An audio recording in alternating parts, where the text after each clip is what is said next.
ಪ್ರಜಾರಾಜ್ಯ ಕನ್ನಡ ನ್ಯೂಸ್ಗೆ ಸ್ವಾಗತ. ನಾನು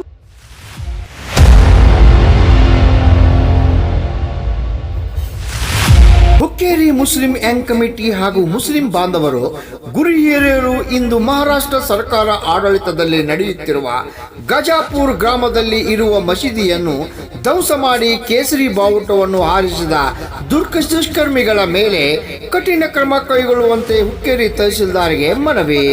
ಹುಕ್ಕೇರಿ ಪಟ್ಟಣದ ಕೋರ್ಟ್ ಬಸವೇಶ್ವರ ಸರ್ಕಲ್ದಿಂದ ಪ್ರತಿಭಟನೆ ಮೆರವಣಿಗೆ ನಡೆಸಿದ ಯುವ Muslim Young committee Hukkeri Muslim ಯುವ ಸಮಿತಿಯವರು ತಹಸೀಲ್ದಾರ್ ಕಚೇರಿಗೆ ತೆರಳಿ ಮೂಲಕ ಅವರಿಗೆ ಮನವಿ ಸಲ್ಲಿಸಿದರು.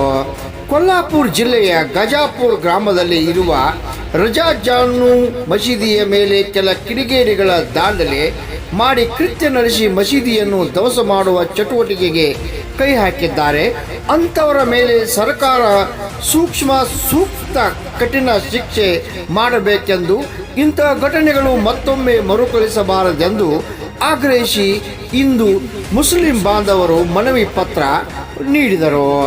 ಈ ಸಂದರ್ಭದಲ್ಲಿ ಸಲೀಂ ನವಾಬ್, ಇರ್ಷಾದ್ ಮೊಕಾಶಿ, ಅದಮ್ ಕಂಜಾದೆ, ಸಲೀಂ ಕಳಾವಂತ್ ಸೇರಿದಂತೆ ಹುಕ್ಕೇರಿ ತಾಲೂಕಿನ ಎಲ್ಲ ಸಮಸ್ತ ಮುಸ್ಲಿಂ ಬಾಂಧವರು ಹಾಗೂ ಹಿರಿಯರು ಈ ಒಂದು ಪ್ರತಿಭಟನೆಯಲ್ಲಿ ಪಾಲ್ಗೊಂಡಿದ್ದರು. ರಾಮಗೌಡ್ ಪಾಟೀಲ್, ಪ್ರಜಾರಾಜ್ಯ ಕನ್ನಡ ನ್ಯೂಸ್, ಹುಕ್ಕೇರಿ.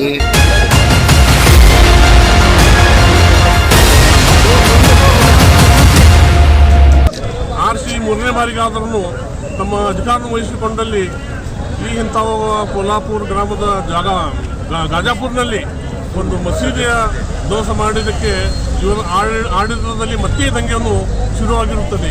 ಈ ನಮ್ಮ ದಂಗೆಯನ್ನು ಈಗ ಹಸರ ನಿಶಾನ್ ತೋರಿಸಿ ಮ್ಯಾಲಿಂದ ಮಿನಾರಾಗಲಿ ತೊಡೆಯಲಿಕ್ಕೆ ಪ್ರಯತ್ನ ಪಡುತ್ತಿದ್ದರು. ಇವರು ಕಾನೂನು ಇನ್ನೂ ತಮ್ಮ ಕೈಯಲ್ಲಿ ತೆಗೆದು ಕೊಡಲಿಕ್ಕೆ ಇವರು ಅಧಿಕಾರ ಯಾರು ಕೊಟ್ಟಿರ್ತಾರೆ? ಇನ್ನೂ ಕೋರ್ಟಿನಿಂದ ತೀರ್ಮಾನ ಆಗಿಲ್ಲ. ಇವರು ಮಹಾರಾಷ್ಟ್ರ ಗೌರ್ಮೆಂಟ್ ಅವರು ಹೆಂಗೆ ಮುಟ್ಟಿದ್ದಾರೆ, ಇವರ ಮೇಲೆ ಏನು ಮಾಡಿದ್ದಾರೆ, ಅವರಿಗೆ ಕಠಿಣ ಶಿಕ್ಷಣ ಕೊಡಬೇಕು. ನಮ್ಮೆಲ್ಲರ ವತಿಯಿಂದ ಆ ಮುಸಲ್ಮಾನ್ ಬಂದು ಕೂಡಿ ನಾವು ಇವತ್ತು ಪ್ರತಿಭಟನೆ ಮಾಡಿರುತ್ತೇವೆ.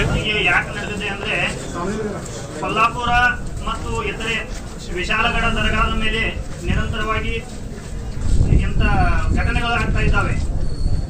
ಸಂಘ ಪರಿವಾರದ ವತಿಯಿಂದ ಅದರ ಮೇಲೆ ದಾಳಿ ಆಗ್ತಾ ಇದ್ದಾವೆ.